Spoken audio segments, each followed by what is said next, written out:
Halo teman-teman, kembali lagi di podcast Teras Aman. Setarakan Cita.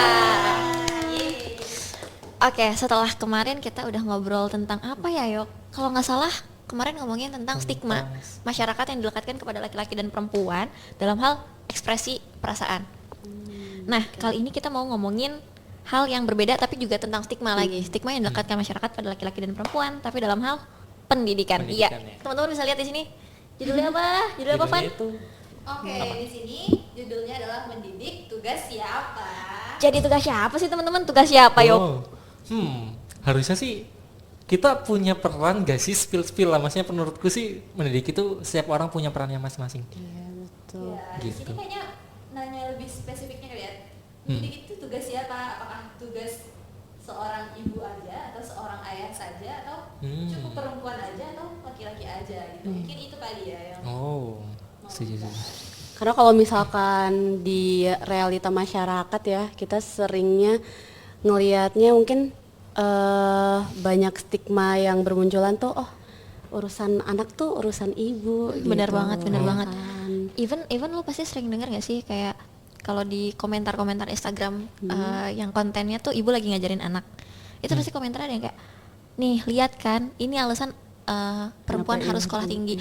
I mean like, gak harus tahu tujuan perempuan sekolah tinggi untuk mendidik anak. Kalau kayak gitu laki-laki juga dong. Ya tapi maksudnya adalah pilihan seorang perempuan, apakah dia mau sekolah tinggi untuk mendidik anaknya atau untuk mendidik bangsa dan negara atau untuk ya udah untuk dirinya sendiri aja. Setuju. Padahal sebenarnya sih, kalau di sebuah keluarga ya, yang mungkin harusnya yang kita tahu di sebuah keluarga itu yang ada namanya kepala keluarga kan, itu merupakan seorang ayah. Dan sebenarnya malah yang mengatur kebiasaan, budaya dan etika di keluarganya atau juga cara pandang anak-anaknya itu tuh menurutku sih bukan menurut sih, tapi harusnya itu emang seorang ayah gitu. Dan kayak jadi sebenarnya yang malah diberatkan di sini itu bukan yang mendidik anak itu seorang ibu, tapi malah menurutku seorang ayah atau kepala keluarganya sih gitu. Oke. Menurutku gitu. Benar banget. berarti ini lebih tepatnya masyarakat kita mayoritas itu memberatkan tugas mendidik ke arah ibu gitu ya berarti. Tapi dalam pandangan yoga berarti tadi harusnya ayah yang diberatkan. Tapi menurutku ya gak harus diberatkan ke siapa-siapa sih. Kayak ya udah Karena anak itu ya udah Hasil berdua kan? dari dua orang gitu kan. kayak Bener sih. itu atas konsen. Kalau selama itu atas konsen keduanya ya berarti tanggung jawab berdua, kecuali kalau itu anak yang dipaksakan si ayah, aku mau banget punya anak nanti aku yang didik, ya udah gitu tanggung jawab lo gitu. Iya juga ya. Tapi kalau itu sih paling lebih ke kalau lebih dekat ke siapa sih anaknya, biasanya dia lebih banyak niru kebiasaan orang tua tertentu, maksudnya entah itu ibu atau ayah gitu sih menurutku. Jadi kalau tentang mendidik kayak mungkin ada anak yang mungkin miliki kebiasaan menabung atau mungkin kayak memasak karena ibunya gitu mungkin gitu sih. Jadi kayak di sini lebih ke gimana seorang anak itu belajar dirinya belajar mandiri dengan melihat kebiasaan orang tuanya gitu. Jadi kayak gak based on gender gitu. Berarti kan mendidik itu juga, apalagi kalau misalnya anaknya usianya masih kecil ya, artinya mendidik itu tentang siapa sih yang paling sering bersama anak. Nah ini jadi bahasan lagi nih, yang harusnya paling sering bersama anak tuh ibu atau ayah? Harusnya dua-duanya. Harusnya dua-duanya membersamai gak sih? Kayak karena pada akhirnya pendidikan adalah tentang siapa yang akan paling banyak ditiru kan, siapa yang paling banyak tampil, karena itu yang akan ditiru gitu. Kalau misalnya yang paling banyak tampil ayahnya, ya otomatis yang paling banyak diikutin ayahnya. Tapi kalau ayahnya cuma tampil ketika marah-marahnya aja yang diikutin anaknya. Benar-benar setuju banget. Apalagi zaman sekarang kan kita udah nggak asing lagi dengan namanya isu mental health, terutama yang diakibatkan oleh fatherless issue atau motherless. Kan banyak banget tuh, itu gara-gara kayaknya sumbernya itu dari ketimpangan peran ini, nggak saling mencukupi untuk anaknya gitu. Iya.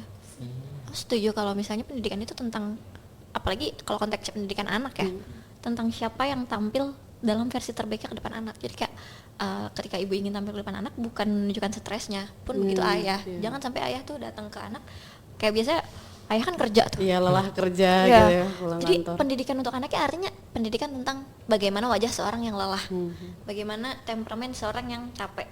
Gitu sih. Beberapa orang bilang itu genetik ya, kayak temperamental itu genetik. Oh iya. Iya. Tapi menurut gue itu mungkin iya sih. Mungkin ada, tapi kayaknya lebih pengaruh secara apa ya? Lingkungan. Lingkungan ya betul. Ya itu balik ke konsep nature and nurture. Nurture. Kan. Jadi kayak misalnya setiap orang nih kan punya ngebawa secara nature-nya itu mungkin gen-gen agak pemarah, agak sensitif gitu. Tapi balik lagi ke lingkungannya itu ngaruh apa enggak, gimana didikannya, gimana pola asuhnya, terus lingkungan dia komunikatif atau enggak, itu ujung-ujungnya akan membentuk si anak ini apakah orang yang temperamen atau orang yang bisa menghandle emosinya atau enggak gitu kan. Benar. Ya benar. Jadi Sama mungkin, iya silakan. anu sih sebenarnya beda lagi sih aku topiknya. Paling dia dulu gimana tadi? Lupa. Ya udah deh. Seperti biasa ya. Nah, jadi tadi itu aku malah kepikiran sih kalau tentang seorang anak yang meniru dari kebiasaan orang tua.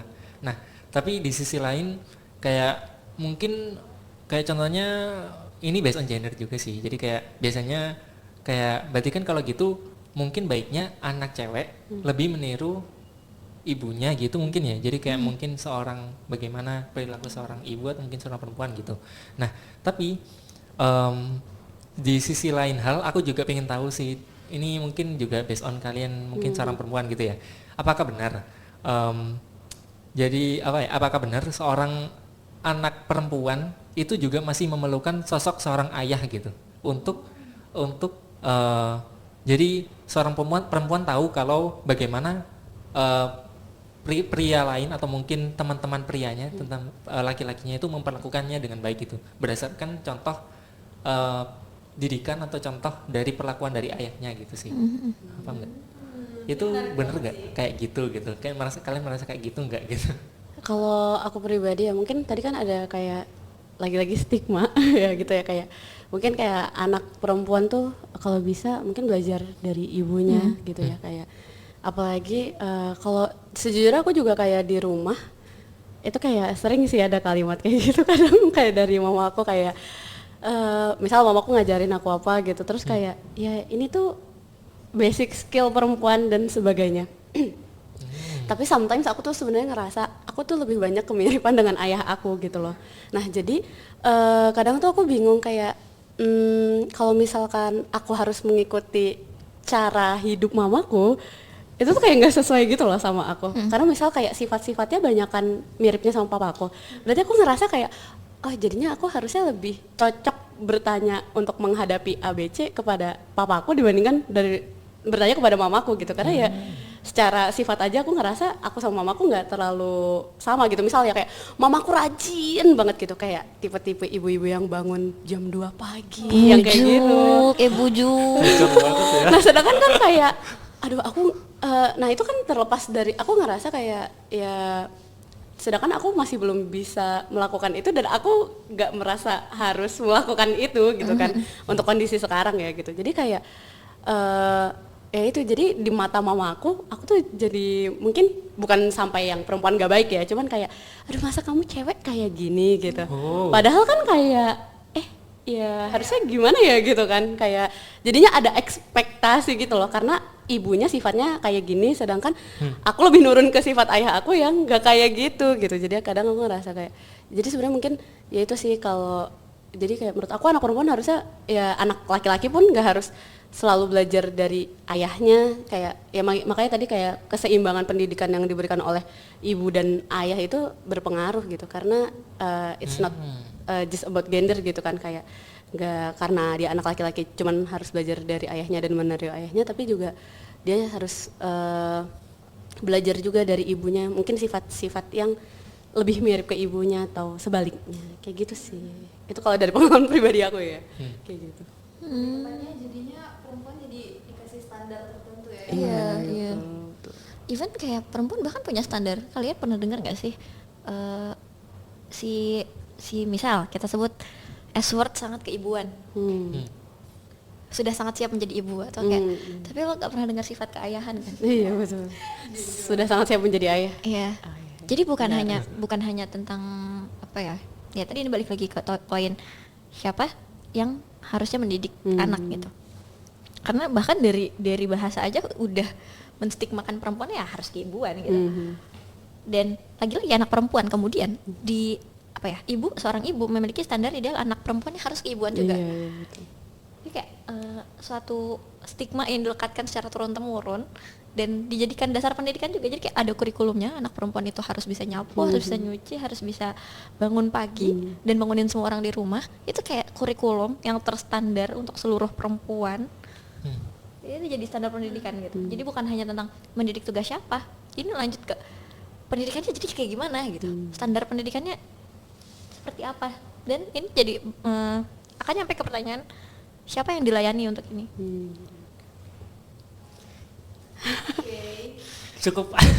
Tapi menanggapi pertanyaan dari Yoga tadi itu, gue tuh pernah dengar, kayaknya gue nonton podcast semacam psikolog atau ibu-ibu apa ya, iya deh kayaknya dia psikolog atau orang yang orientasinya di pendidikan gitu. Nah dia tuh bilang apakah seorang anak tuh butuh peran ayah dan ibu kan? Jawabannya tuh benar.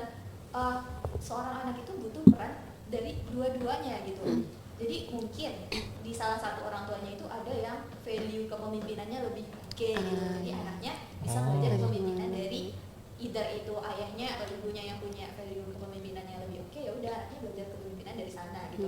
Terus dari segi feminine energy mungkin kelembutan, kehangatan kayak gitu, mungkin salah satu dari orang tuanya mungkin let's say ibunya mungkin memiliki sifat itu yang lebih, ya udah anaknya belajar hal itu dari ibunya gitu. Jadi anak itu kalau bisa belajar semua hal baik-baik dari kedua orang tuanya, jadi bukan hanya satu gitu. Mengingat ya kayak karena banyaknya isu kayak fatherless atau motherless itu tandanya adanya ketidakamanan kan anak ini gitu. Ya berarti anaknya itu bisa jadi kurang beberapa pembelajaran gitu yang nggak dia dapat. Misal fatherless, dia berarti kurang keamanan, rasa aman gitu kan. Banyak anaknya yang jadi insecurean, butuh validasi dan segala macam gitu. Jadi kayak oke, kalau bisa dua-duanya, dan seharusnya itu harus dua-duanya itu orang tua punya peran gitu. Seimbang gitu juga ya. Jangan hanya satu orang doang gitu. Oh, berarti di sini sih kalau aku ngeliat dari Fania itu sih apa lebih ke berarti seimbang ya, atau mungkin apa ya, setiap orang tua punya kelebihannya masing-masing. Dan di situ harusnya anaknya bisa mengambil apa ya, mengambil pembelajaran yang baik-baik saja apa ya. Jadi kayak harusnya normalnya itu mengambil yang baik-baik saja. Karena kan konteks mendidik itu yang mendidik hal ya baik-baik gitu, gitu. yang baik gitu. Ngajarinya baik gitu ya. Benar kata dia tadi, kalau bisa tuh kita nggak memperlihatkan kalau kita tuh lagi stres, kita tuh lagi dalam keadaan negatif atau nggak aman ke anak kita. Takutnya kita tuh timbul trauma atau trust issue semacamnya gitu di anak-anak gitu, yang berujung pada akhirnya pas masa dewasa itu bisa berujung ke mental health gitu. Sih kalau yang mendengar ya. Aku jadi kepikiran sederhananya gini gak sih, pendidikan dari satu orang, setiap orang punya kelebihan punya kekurangan kan tadi Yoga bilang. Dan dua orang aja itu pasti nggak sempurna, nggak akan sampai sempurna. Gimana kalau satu orang gitu? Iya, betul. Ini dua orang aja nggak sempurna. Bener sih, itu terlalu idealis ya kalau satu orang ya. Iya, kayak gimana satu orang, kayak dua orang nih dengan kelebihan dan kekurangannya yang udah dibilang saling melengkapi, itu pasti ada aja kurangnya, pasti ada aja kurangnya pendidikan. Apalagi yang satu doang, apalagi yang nggak punya Samsung. Ya Allah. Dark, sorry, dark. Ini gelap. Nanti kita cut ya. Ya, tolong disensor ya. Tapi ini menarik sih bagi orang yang mungkin secara secara physically itu mereka nggak punya peran dua orang ini, orang tua gitu. Tapi mereka tuh bisa mengambil pembelajaran itu dari mana aja sebenarnya gitu. Mungkin secara fisik emang nggak hadir di antara anaknya ini, tapi sebenarnya dia bisa untuk mengambil pembelajaran dari itu mungkin dari orang-orang yang ada di sekitarnya atau yang bertugas untuk mendidik dia. Mungkin dari pamannya atau siapapun yang jadi apa sih namanya itu kalau Anu wali, ya, wali. ya, wali atau enggak dia bisa juga ngambil pelajaran dari guru gitu. Itu sih gue pernah dengar juga kalau misalnya itu kalau nggak salah itu di YouTube juga deh. Jadi dia bertanya kalau misalnya gimana nih kalau misalnya saya udah nggak punya orang tua dua-duanya, jadi saya harus belajar kemana gitu, harus mencontoh kemana gitu. Tapi ini konteksnya Islami banget ya, jadi jawabannya itu adalah ya udah kamu memaksimalkan peran-peran yang ada di sekitar kamu, yang bisa kamu ambil contoh atau teladan dari sana gitu. Itu sih. Sama kalau Islami ya dia orientasinya adalah ke Al-Quran dan hadis dan kisah-kisah nabi-nabi yang lain. Itu sih yang aku gak pernah dengar. Tapi anu lah, apa? Kalau tentang tadi semuanya motherless atau fatherless, sorry. Tapi kayaknya itu anu deh, nyangkutnya mereka nggak punya tempat yang merasa mereka aman gitu kali ya, untuk apa ya, bukan aman, jadi kayak tempat buat mereka belajar dari kecil. Ya, betul. Jadi kayak lebih ke harus, makanya mereka itu perlu tempat yang apa ya, masih perlu orang untuk dikasih contoh gitu kan, untuk yang mereka contoh atau mungkin mereka pelajari gitu kan biasanya, makanya kayak perlu sih lingkungan kayak gitu sih, kayak orang terdekat gitu jadinya. Iya, tapi itu sebenarnya tetap nggak menafikan urgensi pendidikan dari orang tua asli ya. Kenapa? Karena even orang-orang yang udah, maksudnya orang yang orang tuanya lengkap dengan pendidikan yang baik, pada akhirnya kan diarahkan untuk memiliki role model kan. Role model itu adalah sesuatu yang kita semua harus punya gitu, untuk bisa tahu mau hidup seperti siapa sih. Ya kalau misalnya role modelnya orang tua juga, kayak role model gue bapak gue gitu, ya nggak menutup kemungkinan, tapi bukan berarti apa namanya, lingkungan yang mendidik itu menafikan peran orang tua kan.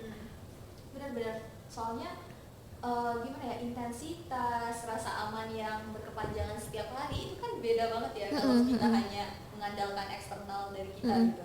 Pasti kita tetap butuh yang namanya peran orang tua yang hadir secara real dalam hidup kita gitu.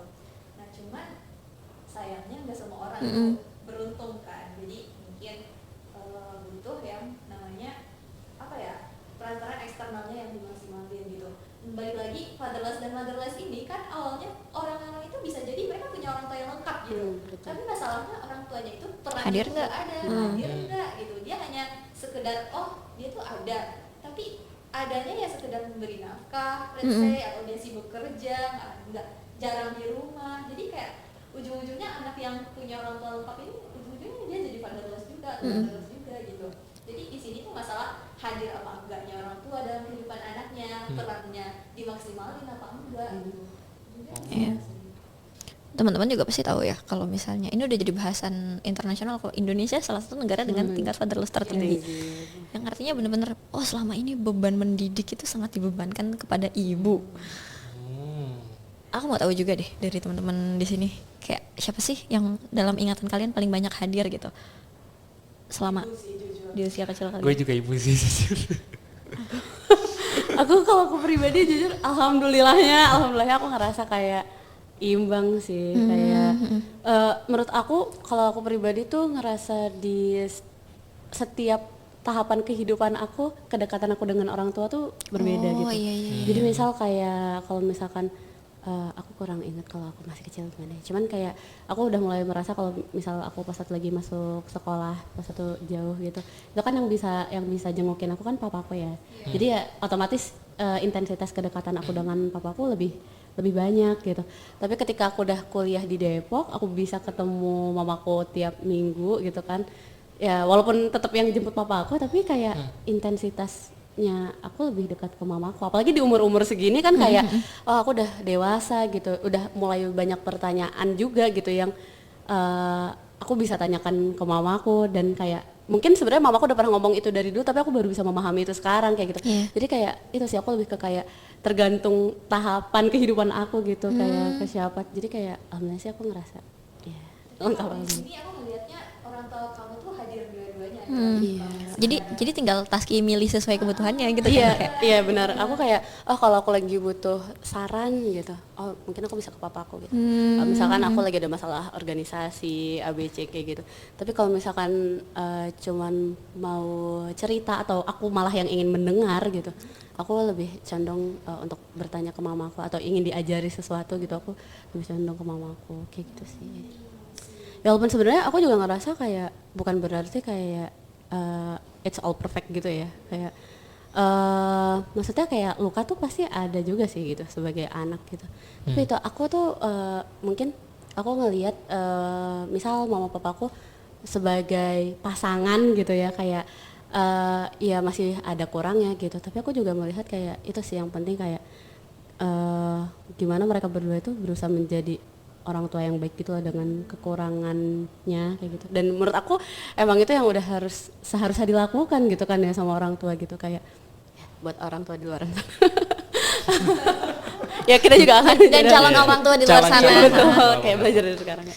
Kayak gitu sih. Jadi kayak alhamdulillahnya aku punya panutannya, aku udah lihat gitu kayak oh jadi aku ngerasa kehadiran mereka berdua dengan cara yang berbeda juga sih sebenarnya antara mama papaku gitu. Mamaku mungkin lebih keras gitu.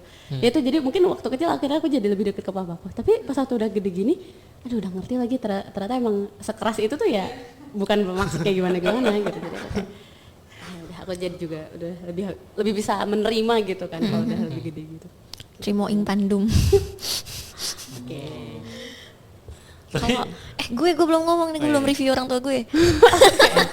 Oke guys, jadi sekedar Gimana? cerita, gue yapit sebenarnya, tapi gue pernah punya orang tua waktu kecil. Dan menurut gue kehadiran mereka berdua tuh ya nggak imbang sih sebenarnya, karena mama gue lebih sering di rumah. Tapi dalam hal kehadiran, kedekatan, gue merasa imbang. Kayak ayah gue selalu hadir dengan versi terbaik kayak gitu loh. Dia nggak pernah yang marah-marah depan gue, dia nggak pernah bahkan marah-marah ke mama gue juga nggak pernah depan gue gitu. Pun sebaliknya mama gue juga nggak yang marah-marah depan gue. Kalau misalnya mereka berdua ya udah di depan gue mempertontonkan candaan aja gitu. Jadi kayak mungkin kehadiran versi terbaik setiap orang ini bukan tentang cuman kuantitas ya, bukan tentang jam, tapi itu tadi gimana dua-duanya bisa menghadirkan diri dan rasa aman untuk anaknya. Jadi anaknya bisa milih gitu. Kalaupun misal ayahnya pulangnya malam doang, kan anak yang emang tahu aku akan cerita ini ke ayah gitu, dia akan gigih nunggu sampai malam terus cerita ke ayah gitu. Pun kalau misalnya dia ngerasa ceritanya lebih cocok untuk bunda, dia akan langsung cerita ke bunda kalau bundanya ada. Tapi jujur kalau gue dulu emak gue sama bapak gue sama-sama kerja sih, jadi gue harus menunggu keduanya pulang. Ya tapi aku juga mau papaku kerja sih, jadi kayak ya udah. Pun kayak dulu mungkin kalau orang tua lagi capek juga kan, mungkin kita ya udah nggak bisa cerita, but ya udah kayak aku ngerasa nggak apa-apa sih, bukan yang kayak aku baru ngerti banget kayak rasa lelah itu ya pas waktu kita udah gede ini kan. Aku jadi kayak paham kenapa dulu mamaku tuh kayak ya itu sih, aku juga salut banget dulu sama mamaku. Kalau mamaku tuh tipe yang kayak ngutamain rumah dulu dibandingkan kantornya. Contoh-contoh kayak gimana itu? Ya itu makanya kenapa mamaku jadi terbiasa bangun di jam 2 pagi. Karena mamaku udah harus berangkat misal jam 6 gitu kan. Terus tapi kayak makanya mamaku pinginnya biarkan aku yang memasak untuk suami dan anak-anakku kayak gitu. Gacor banget ya itu Itu ya. yang kayak gitu-gitu loh. Sumpah. pagi loh. Terus bayangkan Jadi kayak ya udah kayak ya udah Cek tahajud dulu dulu gitu, terus habis itu langsung masak untuk, apalagi kalau misalkan dulu aku masih bekal gitu kan sama masku. Jadi kayak gitu sih. Makanya aku kayak ya pantasan ya. Makanya dulu kalau dulu waktu kecil mamaku suka marah ya aku paham gitu. Kayak kebayang gitu loh rasa capeknya gitu kan. Kayak kita juga kurang tidur aja kita udah yang kayak pusing dan sebagainya gitu. Apalagi yang kayak harus menggunakan energi itu untuk bekerja di pagi hari sampai sore hari gitu. bangga sih sama mamanya Taski. Iya jujur banget jam 2 pagi udah Respect. Gila, respect. dan kerja setelah. Gila. Gimana ya? Ya ngomong-ngomong ini ya versi terbaik gitu. Nah kadang masalahnya adalah orang tua kita itu udah menganggap itu versi terbaik dari diri mereka. Subjektif ya. Iya, maksudnya kayak ada orang tua yang mungkin dia kan apa ya, terkadang didikan, luka masa lalu, semuanya itu kan turun-temurun, gak ada yang memutus gitu. Nah jadi kalau semisalnya orang tua kita ditanya itu mereka pasti jawabnya ini tuh versi terbaik mama loh, ini mama udah ngelakuin yang terbaik buat kalian gitu. Iya, benar, Mama benar, udah benar, ngelakuin benar, yang benar. terbaik gitu. Hah. Tapi masalahnya kan bagi anak belum tentu itu yang paling terbaik gitu. Cuman mereka ini belajar dari masa lalunya lagi alias orang tuanya atau yang ngurus dia sebelumnya itu, dia belajar kalau oh cara mendidik itu kayak gini ya gitu. Bahkan aku pernah dengar juga seorang psikolog di podcastnya juga, kalau ternyata even seorang itu udah berusaha untuk memutus sesuatu, misal marah-marah nih, temperamen gitu, let's say. Dia tuh pas dia punya anak itu tetap kebawa secara alam bawah sadar gitu loh. Nah, kuncinya itu memang perlu banyak latihan, perlu banyak banyak belajar lagi untuk memutus tuh trauma-trauma atau pembelajaran-pembelajaran yang kurang oke itu gitu, biar nggak turun-temurun lagi ke generasi berikutnya gitu sih. Oke guys, kita pause dulu bentar sampai Trace running low. Nah gitu, jadi kayaknya yang lebih diutamakan itu adalah kesadaran dari orang tuanya dulu. Sadar nggak kalau dia tuh sebenarnya punya problem tersendiri juga, mungkin yang belum selesai gitu. Dan kayaknya di sini isu untuk meningkatkan awareness tentang parenting, tentang peran kedua orang tua itu kayaknya perlu ditingkatkan lagi deh, terutama mungkin di Indonesia ini ya. Bener sih. Jadi intinya kalau balik ke mendidik tugas siapa adalah tugas kita semua untuk memutus rantai trauma dan meningkatkan awareness tentang siapa sih? Ini tugas siapa sih? Yang punya tanggung jawab siapa sih? Dan sadar kalau tugas dan perannya itu harus benar-benar dimaksimalkan gitu. Jadi kadang mungkin ada juga orang yang udah paham gitu ya, udah belajar juga, tapi dalam eksekusi dan penerapan dia ada juga ya kayak kurang gitu. Jadi kayak sadarlah sebagai orang tua atau calon orang tua, kita tuh harus oke dan maksimal juga buat mau menjadi orang tua gitu. Jadi kan menjadi orang tua kan juga pilihan yang diambil secara sadar ya. betul. Jadi harusnya tanggung jawabnya juga secara maksimal dong. Tanggung jawab dan udah siap ya buat kayak didik anak gitu rasanya. Benar. Keduanya gitu sih. Kalau misalnya kita ingat Bung Hatta pernah ngomong kan, kalau kalau kamu mau ngancurin satu bangsa, hancurin perempuannya gitu. Perempuan itu ya kunci gitu. Karena tugas mendidik di perempuan itu hanya membenarkan stigma kalau tugas mendidik di perempuan. Tapi coba kita lihat lagi, tugas mendidik bangsa itu tugas semuanya. Karena kita lihat betapa banyak sih anak laki-laki yang kencing berdiri karena ayahnya kencing berdiri. Betapa banyak sih anak laki-laki yang udah ngerokok dari usia sekolah karena ayahnya juga ngerokok. Jadi mendidik tugas siapa? Oke, berarti bisa dijelaskan sama satu doang. Memang secara sadar atau nggak sadar emang kenyataannya kalau mendidik itu dua-duanya nggak sih? Dan mendidik itu tentang apa yang lo tampilkan, bukan tentang apa yang lo niat sampaikan gitu. Benar-benar, karena anak itu dia tuh lebih menangkap atau meniru apa yang orang tuanya contohkan, bukan apa yang orang tuanya katakan gitu. Iya benar. Makanya orang bilang kan kayak power dari melakukan atau doing something itu emang lebih besar efeknya dibandingkan hanya ngomong doang. Benar. Setuju banget sih. Tapi ya itu masih hasil dan yang mana masih sebenarnya berdasarkan budaya kayak gitu orang-orang bukan budaya sih kebiasaan. Atau mungkin bahasanya itu ya udah kebiasaan aja. Itu masih berpikir kalau banyak tanggung jawab untuk mendidik itu dari ibu ya. Gitu sih. Padahal keduanya juga berperan gitu. Itu masih mungkin biasanya kecewa gitu. Ironisnya gue kayak sadar sesuatu. Jadi ibu-ibu itu kan paling banyak bersama anak ya. Tapi ada juga yang dua-duanya banyak sama anak. Cuman yang dianggap mendidik hanya ibu. Tapi lu sering ngeliat gak sih anak laki-laki yang udah sama ibunya terus, tapi tetap aja pas udah gede tetap jadi laki-laki yang patriarki, yang ya udah itu tugas ibu. Aku biasanya ngeliatnya ibu yang kayak gitu, bukan gue gitu. Jadi pada akhirnya bukan karena dia ngeliat ayahnya diam aja ketika ibu yang ngelakuin, ya udah dia memilih ngikutin ayah. Dan banyaknya yang memilih melanjutkan hal kayak gitu. Jadi dia kayak malah ibu gue dulu bisa kok kayak gini tanpa ayah gue. Bukannya bercermin dari kesulitannya itu. Jadi dia malah mencari perempuan yang seperti itu juga gitu. Iya, aduh, bener. Jadi kayak dia nyari ibu lagi. Betul. Bukan nyari istri, dia nyari ibu lagi. Nyari ibu lagi. Iya.